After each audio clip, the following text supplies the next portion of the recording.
ओह दर्शकवृन्द, कस्तो अचम्म छ।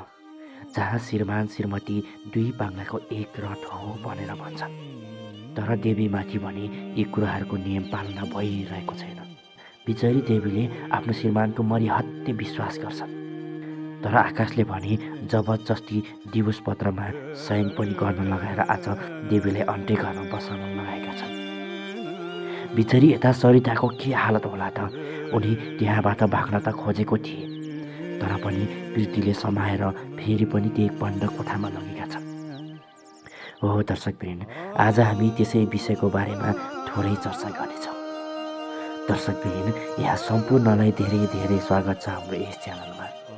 दर्शकवृन्द, आज हामी नारी टेली श्रृङ्खलाको छोटो रिभ्युज भिडियो लिएर आएका छौँ। दर्शकवृन्द, भिडियोलाई स्किप नगरी अन्तिमसम्म हेर्नुहोला। हो दर्शकवृन्द, सबै परिवारहरू मिलेर देवीलाई मार्न लागेका थिए, तर उक्त डोरी फुट्काएपछि देवीले लामो सास फेर्छन्। त्यतिकैमा सबैजना परिवार मिलेर देवीलाई धेरै त्रास दिन्छन्। तैँले दिवस पत्रमा शयन गर्छस् कि नै भनेर देवीको श्रीमानले सोध्छन्। त्यतिकैमा देवीले पनि तपाईहरू मैले दिवस पत्रमा शयन गरेपछि खुसी हुनुहुन्छ भने म तपाईँहरूको लागि सबै गर्न तयार छु भनेर भन्छन्। बिचरी देवी आफ्नो श्रीमानको खुसी देख्नको लागि मरिहत्ता गरेका छन्। त्यतिकैमा देवीको सासूले पनि पहिले नै भन्नु पर्थ्यो नि त, हामीले यति धेरै मेहनत गर्नुपर्ने थिएन, बेकारमा समय खेर मात्र भयो भनेर देवीको सासूले खुसीको साथमा भन्छन्।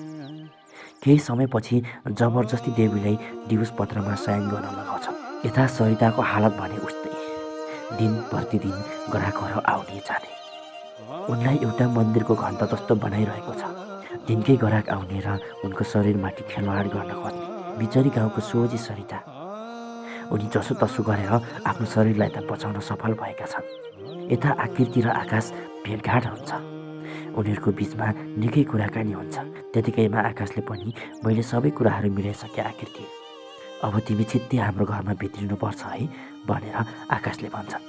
ठिकै छ, तपाईँले दिवस पत्रमा शयन गरिसक्नु भएको छ भने पनि म सौटासँग बस्न सक्दिनँ।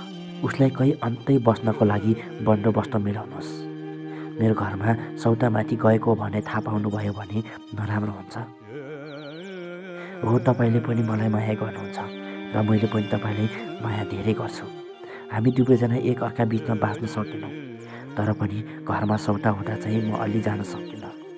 पहिला त्यो मिलाउनुहोस् भनेर दुवैजना धेरै कुराकानी गर्छन्। तिमी टेन्सन नगर आकृति, म एक हप्ताभित्रमै सबै कुराहरू मिलाउँछु भनेर आकाशले पनि विश्वास दिलाउँछन्। त्यतिकैमा धेरै अबेर भइसकेको कारणले गर्दा दुवैजना घरतिर फर्किन्छन्। यता सुनिल र सरिताको आमा भने सरिताले खोज्न सहरमा निकै बहुतारिँदै हिँडिरहेका हुन्छन्। त्यतिकैमा सरिताको आमा पनि चक्कर लागेर ढल्छन्। हतपत्त सुनिल पनि आमा कहाँ जान्छन्। आमा आमा भनेर बारम्बार बोलाउँछन्। धेरै दिन भएको थियो आमाले खाना पनि खानुभएको थिएन र सुत्नु पनि भएको थिएन, त्यसैले चक्कर लागेको हुनसक्छ भनेर मनमनै निकै कुराहरू सोध्छन् र अटो बोलाउँछन्। अटो बोलाइसकेपछि आमालाई हस्पिटलसम्म लाग्छन् सुनिलले। हस्पिटल लगिसकेपछि धेरै दिन भयो खाना नखाएको कारणले गर्दाखेरि उहाँलाई चक्कर लागेको हो। उहाँको शरीर कमजोर भएको छ, 3 दिनसम्म सलाइन पानी चलाउनु पर्छ भनेर हस्पिटलको डाक्टरले पनि भन्छन्। यता सरिताको हालत भने उस्तै, मनमा निकै कुराहरू खेलाउँछन्। हे भगवान्, म कहाँबाट फसेँ? कुन जुनीमा मैले यति धेरै पाप गरेको रहेछु? आज मलाई यस्तो ठाउँमा फसाइएको छ। भगवान्, मलाई केही न केही उपायहरू देखाइदिनुहोस्, मलाई केही न केही उपायहरू सिकाइदिनुहोस् भनेर मनमा निकै कुराहरू सम्झिन्छन्। केही समयपछि सरिता पनि खिड्कीतर्फ जान्छन्। खिड्कीतर्फ जाँदा खिड्की खोल्छन्। खोलिसकेपछि बाहिरतिर हेर्दा सहरमा निकै मानिसहरू हिँडिरहेका हुन्छन्। अब के गर्ने होला? म यहाँबाट कसरी निस्किन सक्छु भनेर मनमा निकै कुराहरू खेलाउँछन्।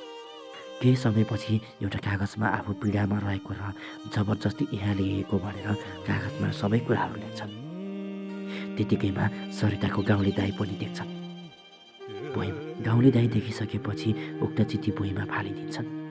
फालेपछि गाउँले दाईले पनि यताउता हेर्छन् र त्यो चिठीलाई समाउँछन्। त्यतिकैमा माथि हेर्दा सरिताले देख्छन्।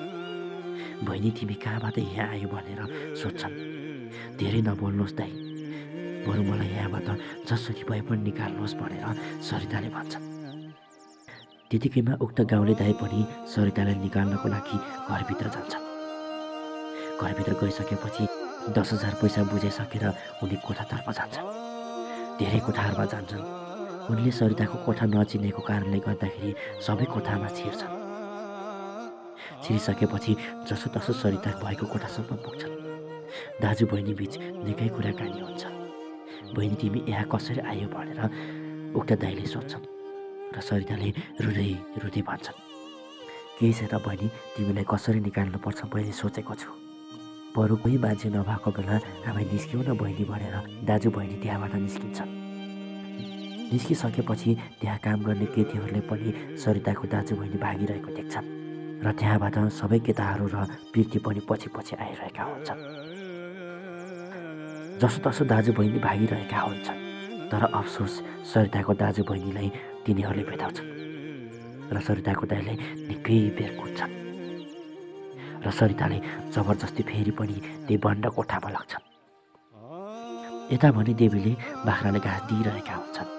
त्यतिकैमा आकाश पनि आएर देवीको पछिबाट छुट्छन् र देवी झसङ्ग डराउँछन्। र त्यतिकैमा देवी तिमीलाई यहाँ आमा बहिनीहरूसँग बस्नलाई तिमीलाई निकै अप्ठ्यारो भयो। तिमीले धेरै काम गर्नु परेको छ। तिमीलाई सुख अनि खुसी दिनको लागि म अन्त्य कोठा लिएर बसाल्छु। तिमी टेन्सन नगर भनेर देवीको श्रीमानले भन्छन्। नाइ म जाँदिनँ भनेर देवीले भन्छन्। त टेन्सन नगर न, म कहिलेकाहीँ आउने गर्छु नि त भनेर देवीको श्रीमानले भन्छन्। त्यसो भए त ठिकै छ भनेर देवीले भन्छन्। र त्यतिकैमा देवीको श्रीमान पनि देवी बस्नको लागि घर खोज्नलाई जान्छन्। र त्यतिकैमा देवीले धेरै कुराहरू खेलाउँछन्। मेरो श्रीमान, मेरो सासू मबाट मुक्ति चाहनुहुन्छ भने म त्यही गरिदिन्छु भनेर मनमनै सोध्छन्। बिचरी देवी के नै पो गर्न सक्थिन् र। आफ्नो श्रीमानले निकै दबाब दिइरहेका छन्।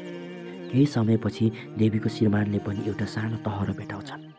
भेटाइसकेपछि त्यहाँ कुराकानी मिलाएर देवीलाई घरबाट निकाल्छन्। निकालिसकेपछि त्यो तहरोसम्म देवी र देवीको श्रीमान जान्छन् र देवीलाई त्यही छोडिदिन्छन्। यता देवीको सासू र देवीको नन्दाबाडे निकै खुसी भएका हुन्छन्। त्यतिकैमा आकृतिलाई पनि फोन गर्छन्। अब त छिट्टै यो घरमा बुहारी बन्न आइज है भनेर दुवैजना निकै कुराकानी हुन्छ र आमा छोरी पनि निकै खुसी हुन्छन्। केही समयपछि आकृति र आकाश पनि भेटघाट हुन्छ। सबै दाँजोपाँचो मिलाइसकेको छु आकृति, अब दुलै भनेर भित्रिने चाहिँ कहिले हो भनेर आकाशले भन्छन्। टेन्सन नगर्नुहोस् न, अब छिट्टै भित्रिन्छु नि भनेर आकृतिले भन्छन्। यता सरिताको हालत भने उस्तै। प्रीति र त्यहाँ काम गर्ने केटी मिलेर सरितालाई कुदिरहेका हुन्छन्। त्यतिकैमा यो श्रृङ्खला सकिन्छ। हो दर्शकवृन्द, के अब सरिताले कहिले पनि त्यहाँबाट निस्किन पाउने होइनन् त? बिचरी यता देवीको के हालत होला त? आफ्नो श्रीमानले घृणा अनि तिरस्कार गरेर अन्त्य कोठा लिएर बसालेका छन्। हो दर्शकवृन्द, त्यो भने अर्को श्रृङ्खलामा देख्न सकिन्छ। दर्शकवृन्द, आजको यो छोटो भिडियोबाट पनि बिदा हुन चाहन्छौँ। तपाईँको